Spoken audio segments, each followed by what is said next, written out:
Hi everyone, this is Sara Rafael Garcia. I'm here in my home office, getting ready to welcome everyone to our info session for our upcoming anthology. So I'm just looking. Oh, I see some folks already checking in. So waiting to see them watching, and once I hear from Sara, from Matt, and Alex, I'll have them join our conversation. There you go. Wow. Okay. Yay! Thank you. So that and that gives anybody that's watching through Libro has a good idea who I am. But I'm a multimedia artist, author of Santana's Fairy Tales, and this whole conversation for me started because I met Matt at AWP a few years ago, when the first book that you edited, Matt, right, of Latinx Yeah. Rising. And then that's how our conversation started.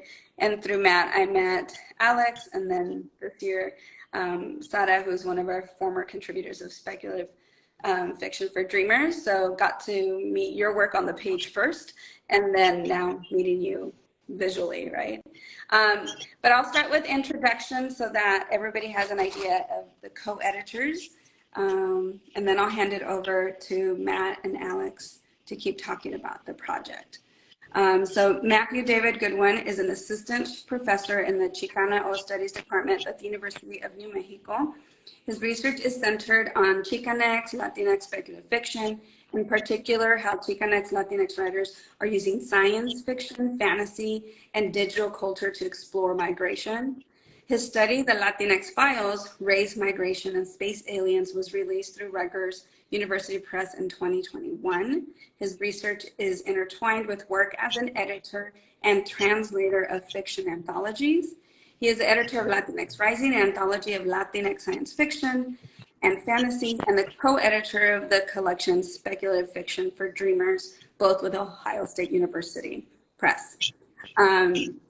And Alex, I don't think I got your bio. Hurry, send it to me. So I'll read that.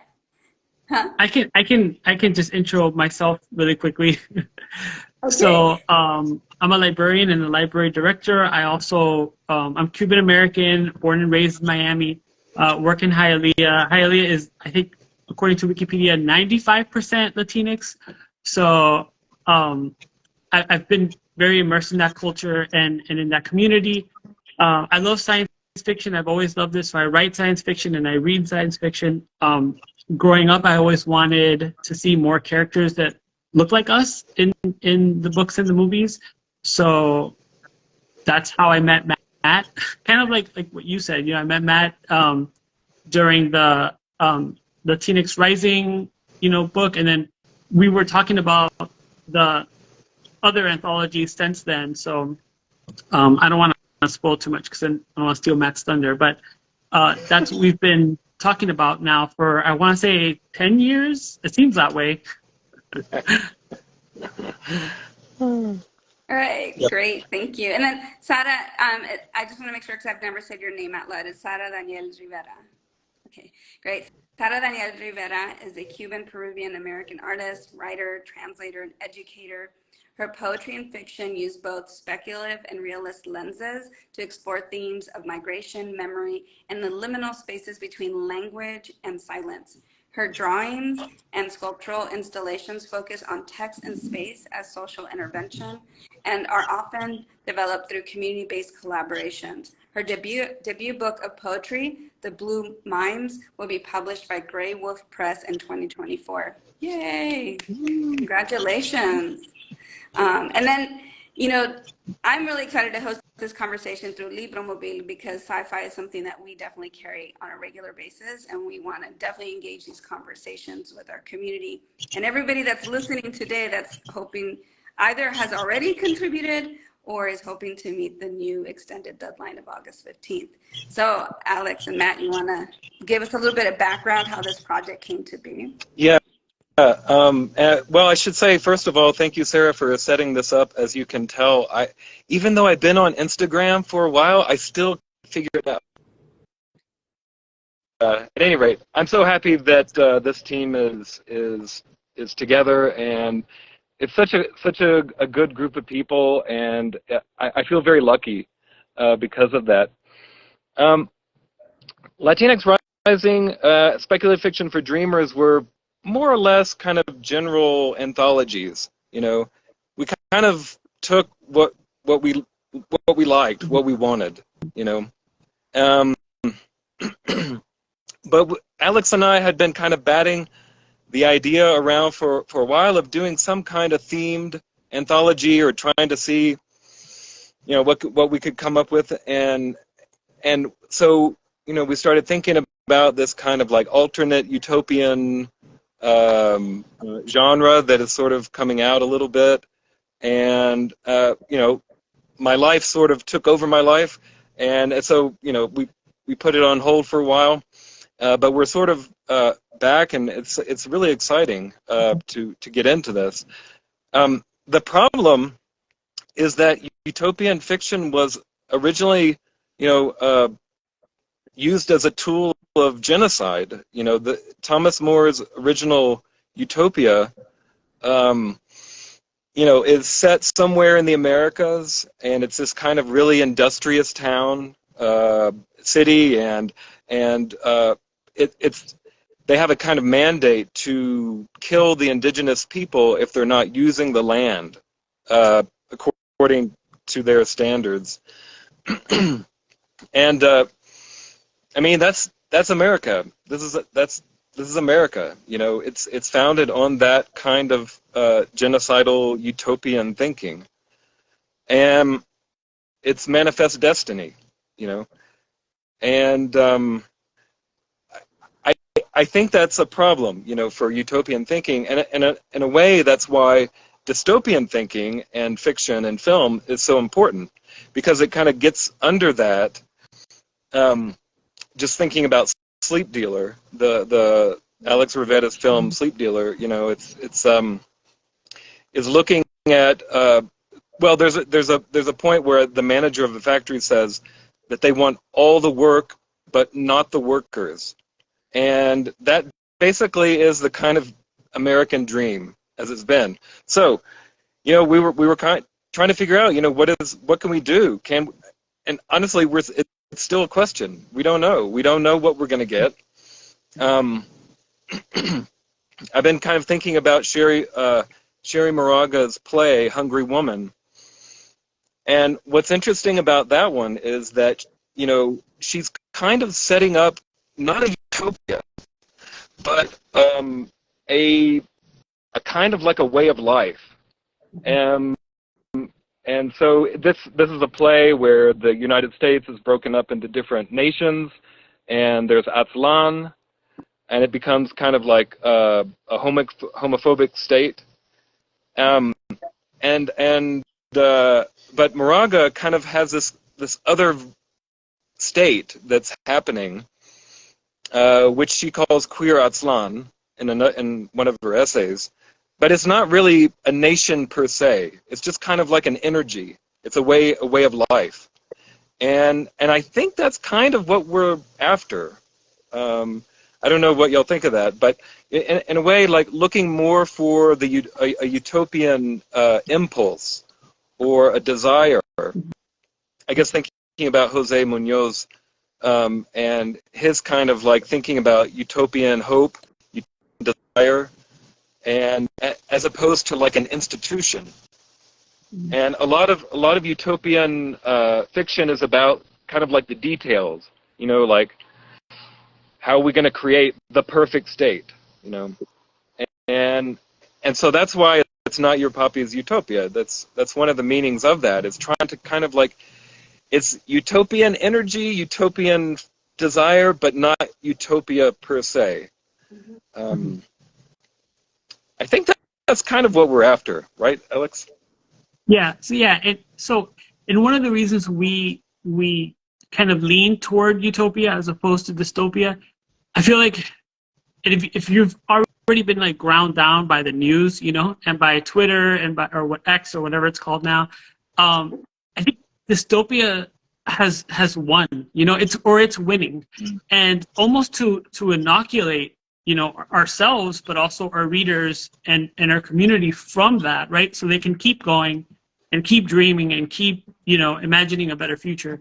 We wanted them to get creative and almost as an act of survival to try to imagine a more, utopian future. And it could be like a pocket within a dystopia, right? It could be as realistic or as grand as they want to make it, or they need to make it in order to make themselves feel better so they can move forward. But there was a little bit of that pushback against that dystopia that seems less like science fiction and more like just reality at this point. Yeah. No, and the other bit that I was thinking about is the novel Ink by Sabrina Vorvolius. Yeah. Which is it's a great novel, and one of the things that really comes out of that is it's set in the future. It's kind of like an immigration dystopia, but it's really strongly centered on solidarity.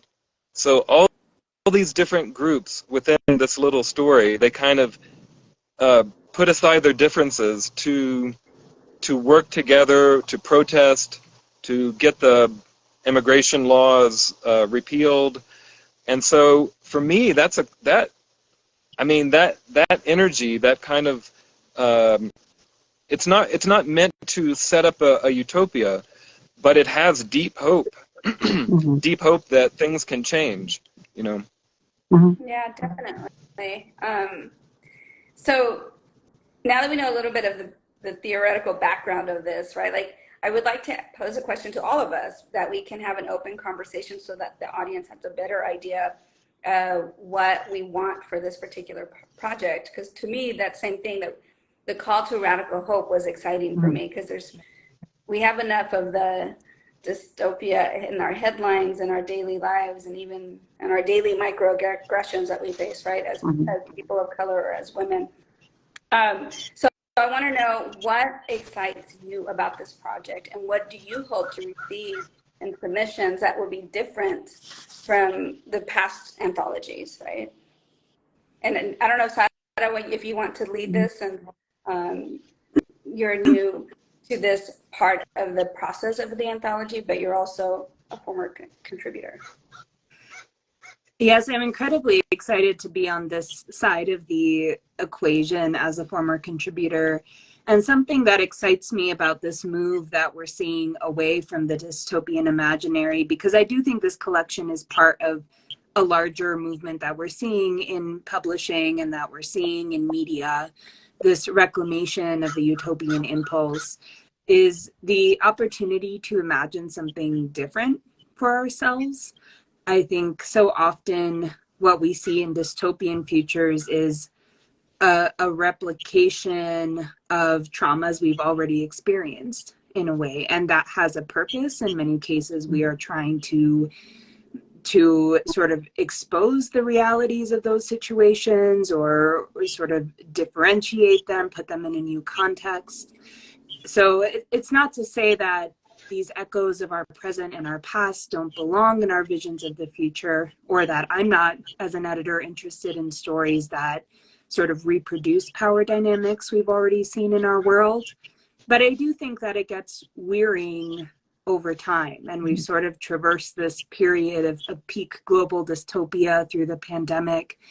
And I find myself asking, why is it that in the future, in the moon or in space, why are we still being exploited for our labor, right? Why are we still dealing with exile and assimilation and genocide and tyranny? Sort of in the vastness of what we can imagine for ourselves, why can't we imagine something different? So I'm really excited to see that. I'm excited to see all the different things a hopeful future can mean. I really want to be surprised by the different visions of hope and the different approaches to radical hope. I want people to surprise me with how they locate hope in the vision of our future. And then the last thing I wanted to say was that I really hope to see submissions from Afro-Latinx creatives, from Indigenous Latinx creatives, from queer and trans Latinx creatives, because I also really want to see futures in which our communities are reckoning with or have reckoned with our own systems of anti-Blackness and anti-indigeneity and heteronormativity. I think that we need models in our cultures and our societies of what we could look like without this foundation that's been ingrained in us for so long that divides us. Yeah, well said. I think that's a wrap. I'm just kidding. I mean, she hit it. She hit it on the head. That's amazing. Yeah. I mean, this is why I always say it's always better to collaborate, because if we have one great idea, imagine when you put 3 to 4 people together, right? So what about Alex and Matt? Do you want to add or maybe think about stories that have caught your attention and incited you to think about Radical Hope? Well, just to, again, I'm not going to compete with Sarah because what she said was perfect. But what I will add is, as a fan of all of you and everybody in the chat, I just want to read great stories, creative stories, stories that aren't like, canned and processed by Hollywood or processed by like big publishers, but something genuine and innovative. And so I just want to read all of your submissions because I am your biggest fan, and I think if I'm excited by your stories and we're excited by your stories, I think our readers will definitely be excited by your stories. Yeah, I agree. I mean, I think we're all just really excited to see what comes in, and I think that is part of it. This is it is a theme, but it's also pretty generic in some ways, and so it is a call to the community and to see what comes in. I don't think we can guess at this point. I guess the one thing that being purposefully vague, so that we can cast a wide net. Yeah. Yeah, and it's more about a kind of like approach or like an energy or something like that. Right. Yeah, but definitely the one. Oh, sorry. Go ahead. No, go ahead. Go. Well, the one thing that I do I want to read is like climate science fiction, environmental science fiction, which mainly because I just feel like I don't have any answers, and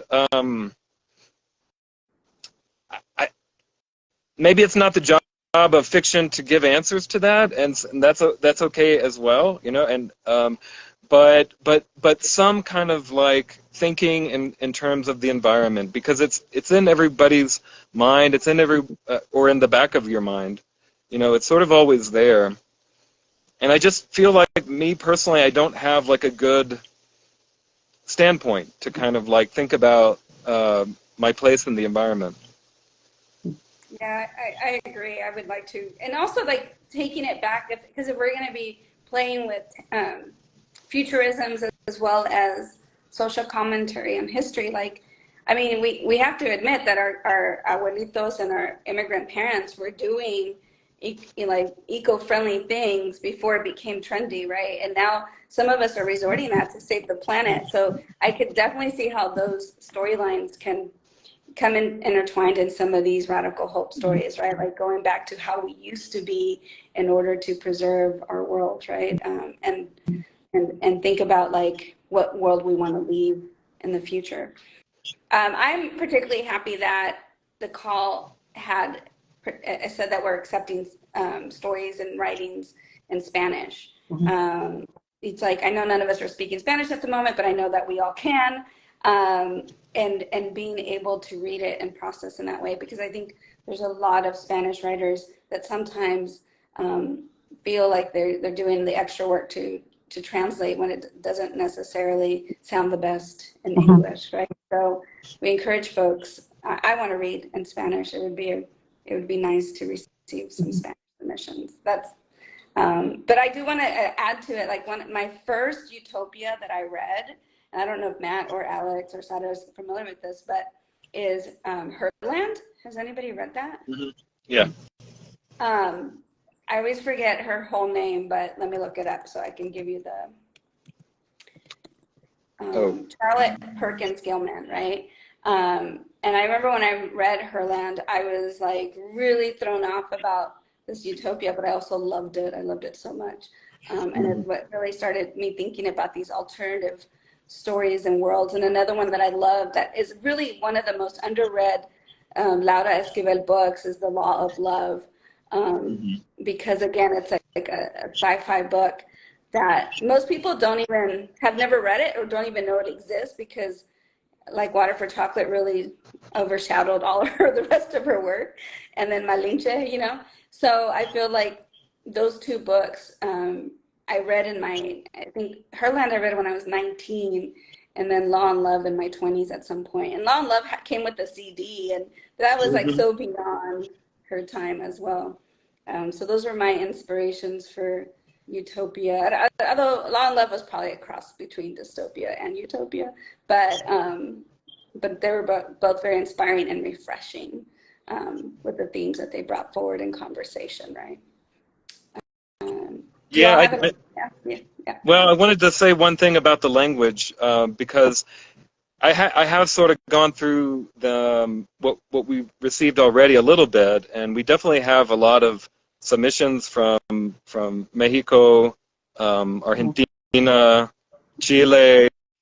I think the ones from Puerto Rico are in English, but at any rate, the word got out. So that was so that was good. I wasn't sure, you know, and so that's really good news. Nothing from there's a Costa Rican submission.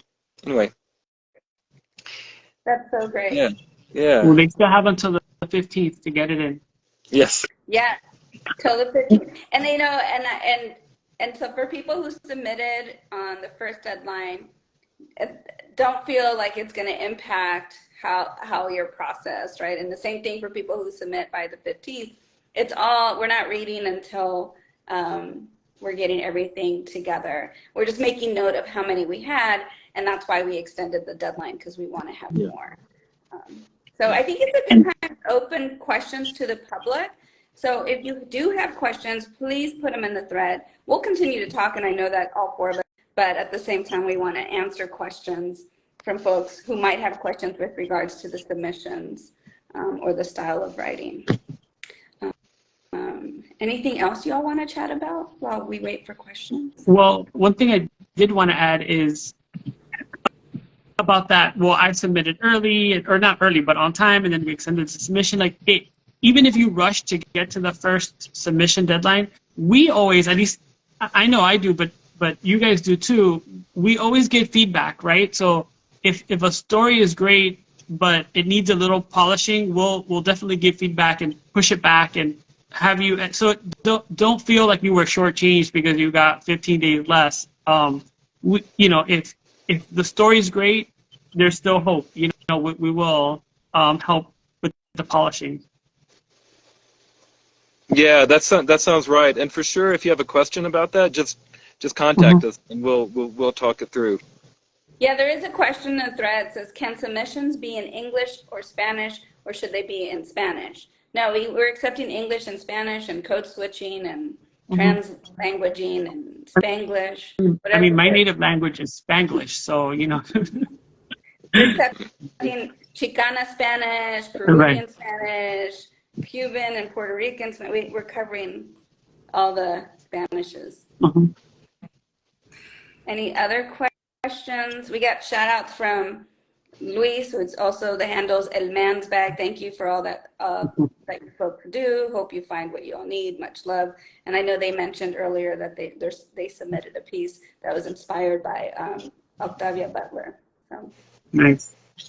Wow. I was going to mention Octavia Butler because we were throwing out some influences that we have in this anthology, and I think that because this is such a kind of emergent genre, people don't know what the models are. So I think that Afrofuturists have been doing this work for a long time, and Octavia Butler is an incredible person to look at. The way she, imagines futures that are violent and are going through difficult times, but is able to sort of find a thread of hope within them. And the anthology Octavia's Brood, that brings together sci-fi and fiction from social justice movements, that brought together activists and sci-fi writers, was hugely influential to me in thinking about this. And there are other anthologies out there within this hopeful vein too. There are solar punk anthologies, which engages with these hopeful climate futures. The GRIST organization's Imagine 2200 series, a lot of great stories with hopeful climate futures. So there are models out there, and we're always happy to give more if you get in contact with us. There's also a great question. Oh, yeah. Go ahead. No, I was going to say there's a question in the chat. You can read it. Yes, the question is, can a person submit previously published as part of her collection poems? I think that's. I would say send it. Yeah, I would say send it for sure. And it might be a question for their publisher more than for us, right? Yeah. Yeah, I think there's a period where you have to like let them have it, but if it's been more than, I think, 6 months or a year, depending on the contract. So check your contract, check with the previous publisher. But if it's all clear, I would say send it. Mm-hmm. Great question, Tish. Tish is also part of Women Who Submit, who has been circulating our information for this call. And I think there was a question about Puerto Rico. Yeah. The comment I made, I was just saying that if I remember, the submissions that were coming from Puerto Rico were written in English, but it doesn't matter. English, Spanish, yeah. So I believe we also put in the call that we were open to indigenous languages. We yes. have some translation resources and things like that available. So yeah, I think a lot. Yeah, we are, and I think that that's been there. It was definitely there for speculative fiction for dreamers. I think it just that is the message that didn't get out, I think, enough, because we have not ever received a submission in Mayan or I would say the rule of thumb is write the story in the language that it needs to be in, right? And the stories take on a life of their own, right? So if the story wants to be in Spanish, you can express yourself better in Spanish, write it in Spanish. If you can express yourself better in English, do it in English. If you can do it in Mayan, do it in Mayan. So let the story dictate the language. Don't try to make it in English because you think you'll have a better chance of getting published. Let the story kind of organically set the tone. Yeah, and then there's also like code switching. If you have a character that speaks in one language and another character that speaks in another, that's great too. One more question. Collins, who had the question about Spanish in Puerto Rico, says, thanks, got it. Tish asking a follow-up question. Only one act plays, or can I submit an excerpt from a full-length play? I think it would totally depend, because we want these to be, readable for people. I think an excerpt might be a little bit difficult because it kind of, I think it takes you out of the reading experience a bit. So that's why, we want a kind of contained work. But I mean, if you have something that you think could fit as a contained work, but is an excerpt, send it and we'll talk about it. Yeah, I mean, it's not like we would know otherwise, right? Yeah. I think it depends a lot. Yeah. I think it depends a lot on the play, right? Because some plays are structured as vignettes, some are, structured as sort of multi-perspectives. And so I think that, if something has a contained arc and can stand on its own as well as being part of something larger, I think we'd be open to that. Yeah. Great question. Any other questions?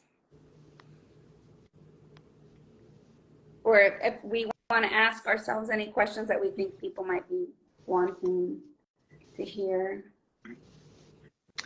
I mean, I mean, one of the questions I'm wondering is if people. Actually, I had a number of authors say that they really had trouble thinking about utopian fiction at all, and I totally understand that, you know, and not only because of the dystopian part, but you know, just because it seems like utopian fiction wouldn't be able to get into like the dark parts of humanity, or you know, like a noir kind of scenario, and I'm wondering if we if that muscle is so atrophied that we can hardly even you know think up a utopian kind of story, you know. I mean, the professor in me loves that. Like, I love that they're struggling with it. I love it's kind of like a no pain, no gain situation. Like struggle with it, because if you're struggling with it and you're the creative one, imagine everybody else, right? So yeah. So I kind of love that. I know it's probably bad and sounds kind of masochistic, but I like that they struggled a little bit. There's value in the struggle. Yeah. But I also think like utopians can have some darkness that ends up with hope.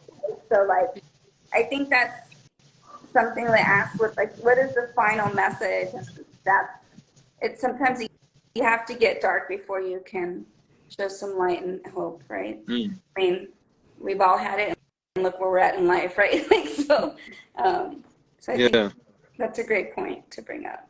I think that fear is an incredibly primal, powerful part of all of us, and part of narrative, and that it's very easy and natural to go to fear first, fear about the future.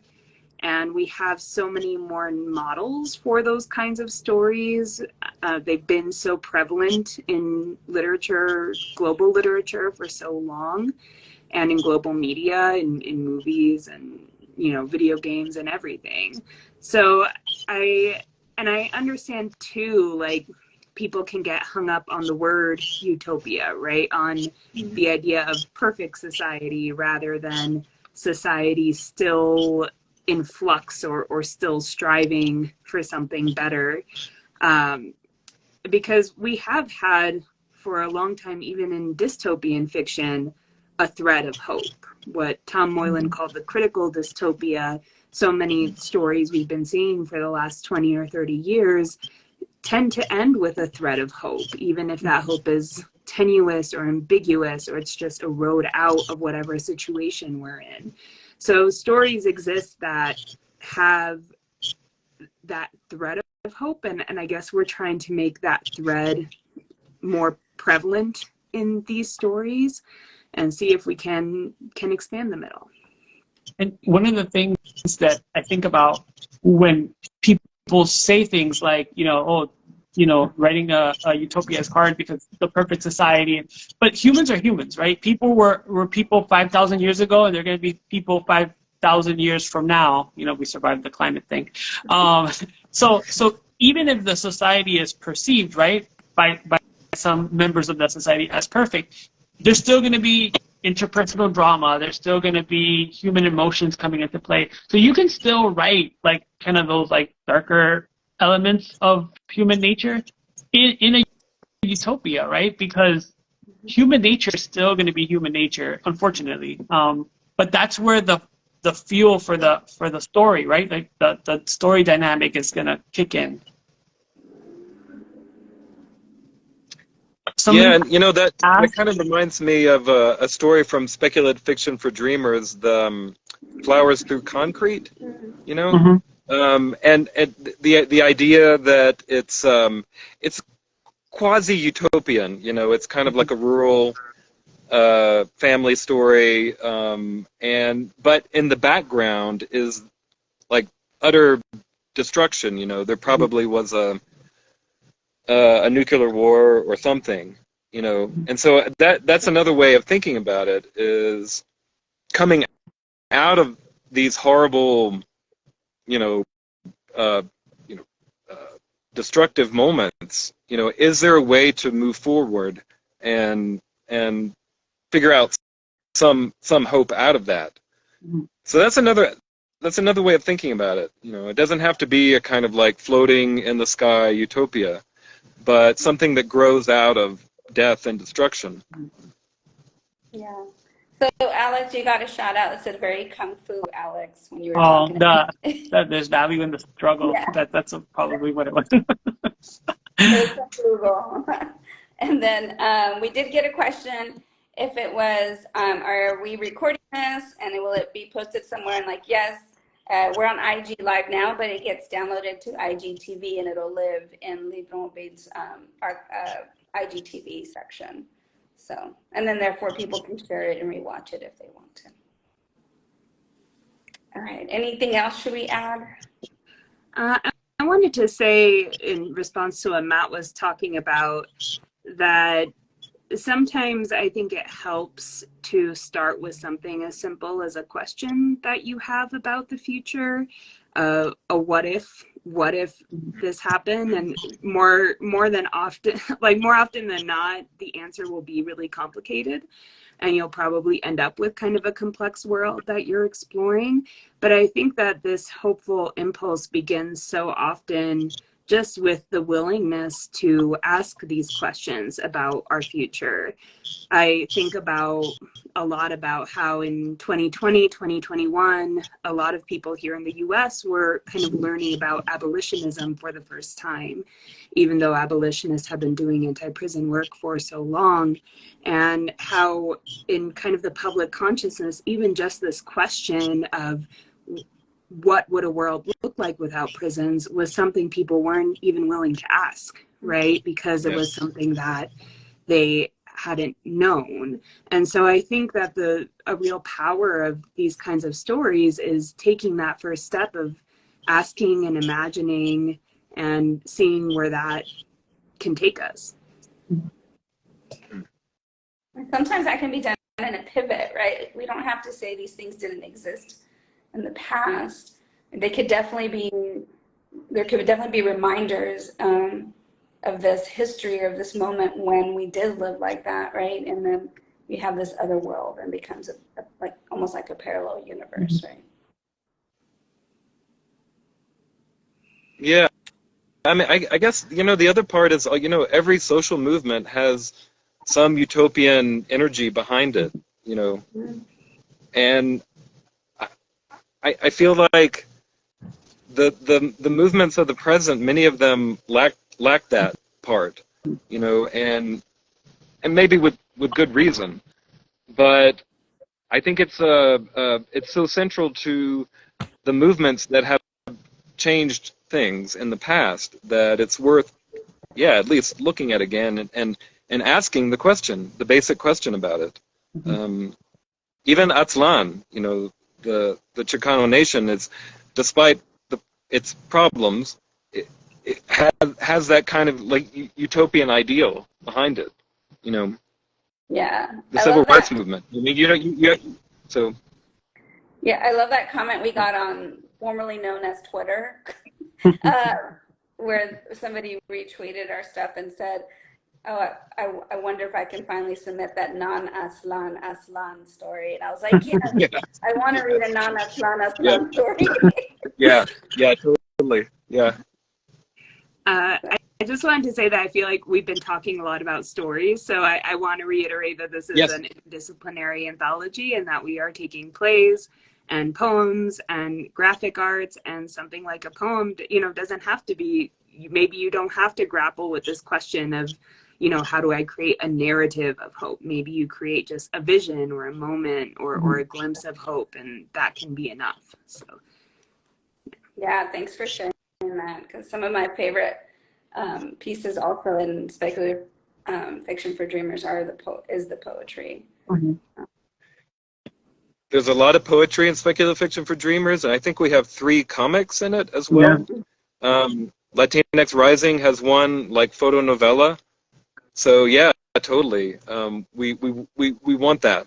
You know, we want that. That it provides kind of a texture to an anthology, I think. And we all love poetry and fiction and art and photography, and so why not put it all in? So Matt, did you want to clarify with the graphic arts too, what we're accepting within that, maybe like comics or standalone images? Well, I think with the comics and speculative fiction for dreamers, we definitely were looking for at least the narrative ones that had a kind of arc, you know, a beginning, middle, and end, and because there is a kind of tendency with comics to have an excerpt, you know, so we did want that part, you know, a story within that. That's what we were looking for. I think, yeah, it definitely doesn't need to be narrative, though. You know, I'm not sure that we had a graphic image in speculative fiction for dreamers that was not narrative, but I mean, I would love that. So if you have that, please send it. Yeah. I don't know. Did that seem right? Yeah. Yeah. So And we're again, open for everything. correct. Yeah, I Yeah. was gonna say, when in doubt, send it in. You know, and let us kind of decide and argue with each other, and Yeah. bounce it around. Yeah. Don't make the call and then not send it in, because what if it's exactly what we're looking for? You know, Yeah. just send it in if if you've got something that you feel fit the theme, and it's great. You know. And we've all got a lot of interdisciplinary experience. We have lots of, visual arts experience. And so if we love your work, we will advocate for it. Right. Definitely. And then we have another question. It says, in terms of art, color, black and white, question mark.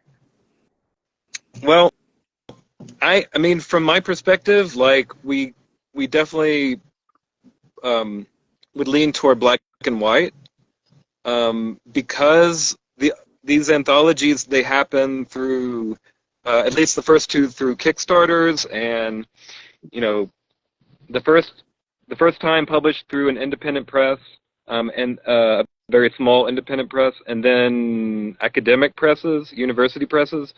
So they don't have a lot of money, and they're trying to cut corners, and color images is not is not on the top of their list of things they want, even though I would love it, and at least in the first one I tried to fight for a bit, but yeah, ultimately they have their own limits that we have to work with. Matt, Yeah. what if we say submit your art, if it's in color first, right? Submit it in color, but also submit it in black and white. Because one of the things that we talked about is integrating the digital humanities, right? And how we can do that. And if they submit something that can definitely portray what we want in black and white, but it's originally in color, maybe we add a QR code and visitors can go see it from their phone and colored through a landing page, that you already have created, right? Maybe that. Yeah, that's a great idea. That way, but remember, it has to stand alone in black and white too. That's the hard part, right? Because if it's going to be in print, but if it's a color image or a black and white image that stands alone and you want to convert it to color, that's how we can be creative and include color images, right? And that's something that I'm always pushing for, is like, how can we get more digital humanities stuff in books, because we're so limited to the page, but there's so many things we can do with finding alternative ways and spaces, right? And that's what this is, sci-fi. And so maybe we can play around with QR codes and expanding the landing pages for the project through that. And that. I feel like we got through something today. Yeah, I feel accomplished. Yeah. Well, we're down to our last few minutes, 9 minutes. Any more general questions? Maybe, Sada, is there a question that you had when you contributed to speculative fiction for Dreamer that you felt you didn't get an answer to, that you like understand a lot better about the process? And I put you on the spot, I'm sorry. No, that's actually a really great question. I think one thing that came up for me was that I sort of assumed that, you know, the call was looking for people who were Latinx or who had a Latinx connection. And I submitted, I don't remember how many stories I submitted, but 2 of them got accepted. And I think one of them wasn't kind of that Latinx focused. And so especially for this one, because we are specifically looking for like Latinx visions of the future, we are looking for people who identify as Latinx or who have, you know, a deep connection to Latinx communities. That's my understanding. If Matt or Alex, you have a correction for that, let me know.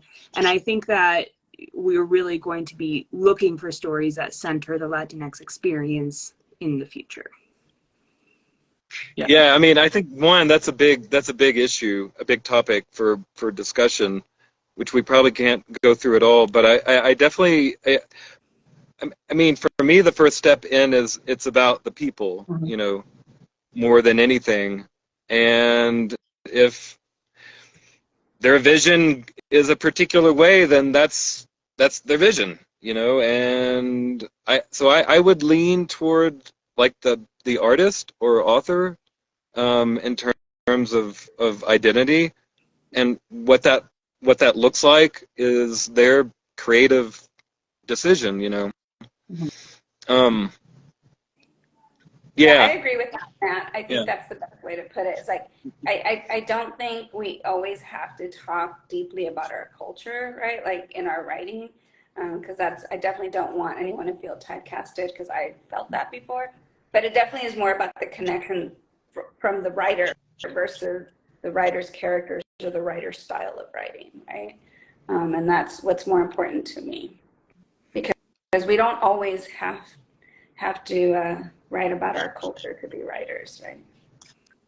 So now we know that Sarah's still sore that she didn't get 3 stories published. Like, no, I'm really glad you didn't keeping score. Huh? I'm really glad you didn't. It was not good. All right. Any last questions from our folks watching? We still have a little bit over 10 folks watching. And I know, shout out to David back at Cal State Fullerton from Zine to the Future is on there. Huge supporter of our work, I have to say. And so, and his comment is, look forward to reading it. Yeah, that's our job, is to get another book on his shelf, for sure. You know how, did I ever tell you that I went to the library and I just happened to bump into our book on display at the exhibit? I was like, hey, oh, wow. that's my book. Yeah, it was really exciting. Yeah, and then we had a great panel with, you know, with, oh my gosh, I can't think, Diana Burbano and Rachel Cruz, who blurbed our first speculative fiction for Dreamers. So it was very well received in Orange County and Cal State Fullerton.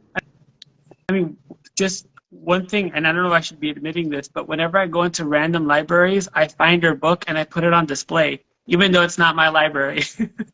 Well, yeah, you're a librarian, you know the secret code. I feel like I can do that. yeah, for sure, yeah. Oh, we have a comment that says, I like this despite hearing how hard it is for people to envision a utopia or a current reality. It takes a step away from the stereotype of Latinx stories being ones of tragedies to learn from. Yeah, I always feel like I don't always have to, I don't always want to read a struggle story. You know? Same. Yeah, good comments coming out. Okay, so I think we're down to our last 4 minutes, and I said during this time, all we're going to do is give words of encouragement and goodbyes. So let's say some words of encouragement. Submit, submit, submit. We want to hear from you, and in every form or structure that you want to submit your work. If you're not 100% sure if something is ready, like Matt was saying earlier, we are, or I think Alex was saying, we're good to like kick it back and work with you on it if we really love the raw material that's there. So yeah, send it anyway. And please share, like send our call to anyone you know who might be interested, share it on social media. That'll be really helpful for us. I guess my only thing would be if you have a kind of idea in your head or an image, don't question it, you know, because it may be the kinds of stories and art that we need for this anthology are just totally new, and they may come out of nowhere, and so please don't edit yourself before you get it out. Yeah, we definitely like weird, you know, weird, strange stories that don't kind of fit a mold. So even like stories that are like live in the middle of a Venn diagram of like different genres, send those, you know, like that's maybe that's where the answer is, right? In the middle of like multiple genres. So don't be afraid to get weird. And remember, you can still email with questions until the 15th. And one of the things that we pride ourselves on, I think all of us, is that we're very equitable when we're reading stuff. I know it'd be my first experience working with Sada, but if, you know, Matt and Alex have brought her in is because they have full trust. And my experience with speculative fiction has been the best co-editing experience I've ever had in my life. And that says a lot. So when we read as a collective, and when we discuss things together. So note that is happening. Yep. All right, then. It was nice sharing space with all of you. And I look forward to doing the final count on August 15th, or August 16th, really, of how many submissions we got. So thank you for taking time today, all three of you, and I look forward to collaborating more. And thank you to everyone that tuned in. Bye. All right. Bye, guys. Bye. This will be on our IGTV. We can share it still. All right. Bye.